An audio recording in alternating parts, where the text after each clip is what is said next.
Hello, friends. This is Tim Daniels, and I am delighted that we can spend this time together in this moment with the Master. One of the most often heard verses in the Bible is 1 Timothy chapter 6 and verse 10. And a veteran preacher, a man with a lot of life experience, is giving advice to a young minister. And he's going to tell him something about money. Look at verse 10 of 1 Timothy chapter 6. He said, Paul, for the love of money is a root of all kinds of evil. Some people eager for money have wandered far from the faith and pierced themselves with many griefs. And Paul is sharing this with this young preacher because he wants this young preacher to share it with the members of his church.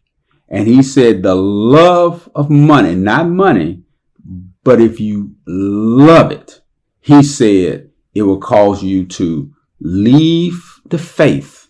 That is, cause you to stop trusting Jesus and start trusting in your money. And he said they will pierce themselves. You will not only hurt others, but you'll hurt yourself. People lie for money. People steal for money. People exhort other people for money. People kill for money. People cheat for money. And he's telling this young preacher, this is what happens when you're in love with it. But we have some sage advice from a man who had plenty of money. His name was Solomon in the book of Ecclesiastes. And in this book, Ecclesiastes, Solomon is going to share 5 points about money that I want to share with you. And this is a man who was worth, in our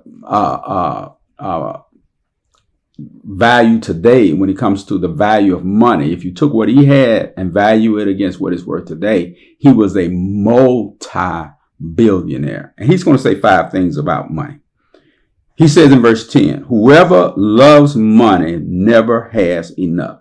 So he's going to say the more money you have, the more money you want. You never have enough. So number 1, the more you have, the more you want. Number 2, in verse 11, he says, as goods increase, so do those who consume them. Number 2, he's going to say, the more you have, the more you spend. The more you spend. So the more money, if you're in love with money, the more you have, the more you want. Number 2, the more you have, the more you spend. And this is coming from a very rich man. And then he says something else. Verse 12, the sleep of a laborer is sweet, whether they eat little or much. But as for the rich, their abundance permits them no sleep. Not only that, he says, the more you have, the more you worry. You worry about people trying to take it away from you. And then he says something else. In verse 14, he said, the more you have, the more you lose. Verse 14, or wealth lost through some misfortune, so that when they have children, there's nothing left for them to inherit. And so the 4th thing that he says is that if you love money, the more you have, the more you lose. The more you lose. And then lastly, he said, the more you have, when you die, the more you're going to leave. He said in verse 15, everyone comes naked from his mother's womb. And as everyone comes, so they will depart. He says, naked I came from my mother's womb. When you come into this world, you come naked. You own nothing. And then he says, naked I will leave. They take nothing from their toil that they can carry in their hands.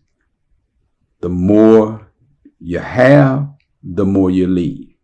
You're going to leave all of it. No person has taken a 401k to the grave. No person that has had a U-Haul with a color TV set and checks, dragging it behind the hearse, taking it to the grave. So the more you have, the more you want. The more you have, the more you spend. The more money you have, the more you worry. The more you have, the more you can lose. The more you have, the money you're going to leave. You're going to leave it all. So Paul and Solomon, they're not saying that you shouldn't have money. They're not saying you shouldn't have a lot of money. But what they're saying is that you can possess money, but don't let the money possess you. Because if you do, you will leave the faith, and you cannot take it with you into the grave.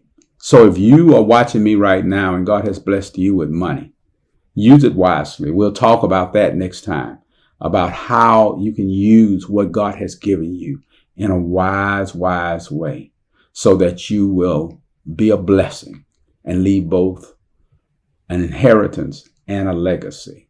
And God will say, well done, my good and faithful servant.